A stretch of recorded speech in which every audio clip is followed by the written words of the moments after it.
Hello friends, welcome to daily fresh recipes. நம்ம இன்றைக்கி வாழைக்காய் வறுவல் எப்படி செய்யலான்னு பார்ப்போம். நான் வந்து இன்றைக்கி 2 வாழைக்காய் எடுத்திருக்கேன். இதில் பார்த்திங்கன்னா மேல் பாகம் நமக்கு வேண்டாம், கட் பண்ணிக்கலாம். அதே மாதிரி இன்னொரு வாழைக்காயும் மேல் பாகம் நான் கட் பண்ணிக்கிறேன்.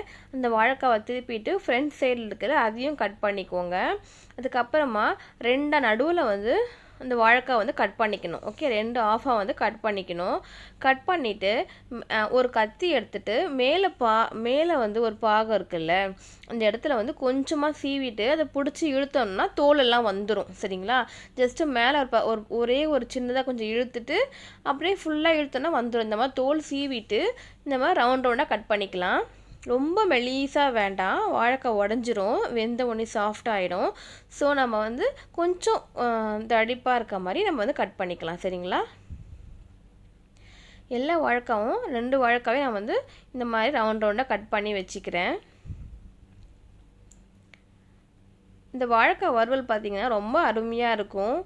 தயிர் சாதம், சாம்பார், ரசம் எல்லாத்துக்கும் நம்ம வச்சு சாப்பிடலாம். ரொம்ப டேஸ்ட்டாக இருக்கும். எப்போவுமே வாழைக்காய் கட் பண்ண பிறகு நம்ம தண்ணி உள்ளே தான் போட்டு வைக்கணும். அப்போ தான் வந்து வாழைக்காயோட கலர் சேஞ்ச் ஆகாமல் நம்ம எப்படி கட் பண்ணமோ அந்த மாதிரியே ஃப்ரெஷ்ஷாகவே இருக்கும். சரிங்களா? ஸோ கருப்பாகாமல் இருக்கணும்னா தண்ணியில் போட்டு வைங்க கட் பண்ண பிறகு. அதுக்கப்புறமா இப்போ நம்ம எப்படி வறுவல் செய்யலான்னு பார்ப்போம். நமக்கு வறுவலுக்கு பார்த்திங்கன்னா பூண்டு தேவை. எப்போவுமே வாழைக்காய் நம்ம செய்கிறோம்னா வாழைக்காய் வந்து கொஞ்சம் கேஸ்ட்ரிக் கொடுக்கும் நமக்கு. அதனால் பூண்டு கண்டிப்பாக சேர்க்கணும்.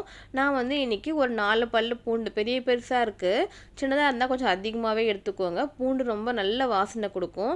நம்ம வந்து இதை அரைச்சிட்டு தனியாக வச்சுக்கலாம். தோல் உரிச்சிட்டு அரைச்சி வச்சுக்கோங்க. ஒரு பேன் வச்சுட்டு வறுவலுக்கு ஏற்ற மாதிரி கொஞ்சம் ஆயில் நம்ம அதிகமாக தான் ஊற்றணும். கொஞ்சமாக ஊற்றணும் அப்படின்னா வாழைக்காய் வந்து பேன்லேயே ஒட்டிக்கும். ஸோ நம்ம கொஞ்சம் அதிகமாக ஆயில் ஊற்றும் போது நமக்கு வந்து ஃப்ரை பண்ண மொறுன்னு வறுக்க முடியும். அதுக்காக தான். சரிங்களா?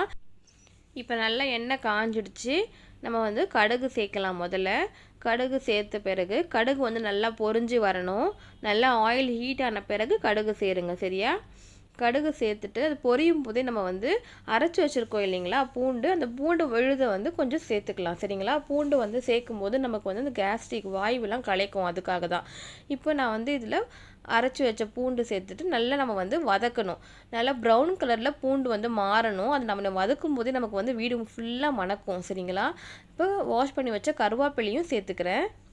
கறி லீஃபும் சேர்த்துட்டு நல்லா வதக்குங்க. பூண்டு வந்து கொஞ்சம் பேனில் ஒட்டும் தான், பரவாயில்ல, அப்படியே நம்ம வந்து வதக்குவோம். நல்லா ப்ரௌனாக சேஞ்ச் ஆகுதில்ல, அப்போ வந்து நமக்கு ஒரு டேஸ்ட்டு வாசனை கொடுக்கும். நல்லா ப்ரௌனாக மாறுற வரைக்கும் நம்ம வதக்கணும். சரிங்களா? கொஞ்சம் பச்சையாக இருந்தது நல்லா இருக்காது, கொஞ்சம் கலர் சேஞ்ச் ஆகணும். இந்த மாதிரி ப்ரௌன் ஆன பிறகு கட் பண்ணி வச்சுருந்த வாழைக்காவை இதில் சேர்த்துக்கலாம். இப்போ நம்ம எல்லா வாழைக்காவையும் சேர்த்தாச்சு. சேர்த்துட்டு ஒரு 1/4 ஸ்பூன் வந்து மஞ்சள் தூள் சேர்க்கணும். சரிங்களா? மஞ்சள் தூள் பார்த்திங்கன்னா நம்ம வந்து எல்லா சமையலையும் சேர்க்கலாம். சரிங்களா?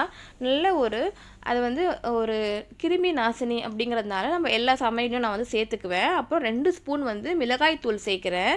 மிளகாய் தூள், தனியாத்தூள் 2ம் கலந்து வச்சுருக்கேன் நான். ஸோ அது வந்து 2 ஸ்பூன் சேர்க்குறேன். சரிங்களா? சேர்த்துட்டு தேவையான அளவுக்கு உப்பு சேர்த்துக்கோங்க.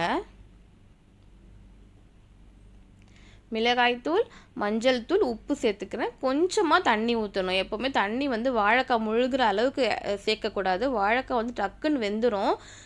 ஸோ நான் வந்து ஒரு 1/2 கிளாஸ் வந்து தண்ணி ஊற்றுறேன். சரிங்களா? இப்போ தண்ணி வந்து கொஞ்சமாக ஊற்றிட்டு நம்ம வந்து எல்லாம் கிளறி விடுவோம். காரம், உப்புலாம் சேர்த்தோம் இல்லைங்களா மஞ்சள் தூள்லாம். ஸோ எல்லா காய் கூடவும் வந்து தண்ணி கூட மிக்ஸ் ஆகிற மாதிரி நம்ம வந்து மிக்ஸ் பண்ணி விடணும். சரிங்களா? இந்த மாதிரி மிக்ஸ் பண்ணும்போது தான் வந்து அந்த உப்புலாம் வந்து ஈவனாக வந்து நமக்கு எல்லா காயிலையும் வரும். அதுக்காக தான் நம்ம வந்து பிரட்டி விடுறோம். தண்ணி பாருங்கள் எவ்வளோ கம்மியாக இருக்குது. இந்த மாதிரி தான் சேர்க்கணும். வாழைக்காய் முழுகிற அளவுக்கு சேர்க்கக்கூடாது. ரொம்ப சீக்கிரமாக வந்து வாழைக்காய் வெந்துடும், சாஃப்டாகிடும், உடஞ்சிரும் அப்புறமா. அதுக்காக கொஞ்சமாக சேர்த்துக்கோங்க.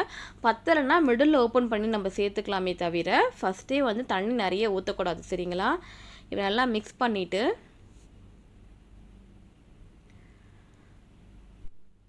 ஒரு லிட் எடுத்து பேனை கவர் பண்ணி வச்சுருவோம். ஒரு 10 நிமிஷம் இருக்கட்டும். நல்லா குக் ஆகி வந்துடும். வாழைக்காய்லாம் சாஃப்டாக வெந்து வந்துடும். 10 மினிட்ஸ் ஆகிடுச்சு. நான் ஓப்பன் பண்ணி பார்க்குறேன். இங்கே பாருங்கள், நம்மளோட மசாலாலாம் ட்ரை ஆகிட்டு ட்ரை ஆகிடுச்சு. இப்போ நான் வந்து திருப்பி போடுறேன். திருப்பும்போது கலரும்போது நல்லா குக் ஆன பிறகு திருப்புறீங்களே, ஸோ சாஃப்டாக இருக்கும், உடஞ்சிரும் வாழைக்காய். பார்த்து மெதுவாக திருப்புங்க. இப்போ நம்ம இறக்குற சமயம் இல்லையா, அதுக்கு பிஃபோராக நம்ம லாஸ்ட்டாக என்ன பண்ணோம்னா ஒரே ஒரு ஸ்பூன் மிளகுத்தூள் எடுத்து நான் வந்து மேலே தூவுறேன். தூவிட்டு நான் வந்து மிக்ஸ் பண்ணி விடுறேன். சரிங்களா? ஸோ எல்லா பக்கமும் திருப்பி விடுறேன். அந்த வாழைக்காய் வந்து கொஞ்சம் மெதுவாக திருப்புங்க. ரொம்ப சாஃப்டாக இருக்கும் வாழைக்காய், அதுக்காக தான். சரிங்களா? அவ்வளோதான் ஃப்ரெண்ட்ஸ், நம்மளோட வாழைக்காய் ரெடி ஆகிடுச்சு. மிளகுத்தூள் சேர்க்கும் போது இன்னமும் கொஞ்சம் ஸ்பைஸியாக டேஸ்ட் கொடுக்கும் நமக்கு, அதுக்காக தான். இந்த வாழைக்காய் பார்த்திங்கன்னா நம்ம சாம்பார், அதுக்கப்புறமா ரசம், சாம்பார், தயிர் சாதம்லாம் செய்யும்போது சைட் டிஷ்ஷாக வச்சு சாப்பிட்டோம்னா ரொம்ப டேஸ்ட்டாக இருக்கும். இப்போ நம்ம இதை ஒரு பிளேட்டில் வந்து மாற்றிட்டு நம்ம சர்வ் பண்ணலாம். தனியாகவே எடுத்து சாப்பிட்ருவாங்க என் பசங்க. வாழைக்காய்னா அவ்வளோ பிடிக்கும். கண்டிப்பாக பூண்டு சேருங்க. பூண்டு சேர்க்கும் போது தான் நமக்கு வந்து வாய்வு சேராமல் இருக்கும் உடம்புல.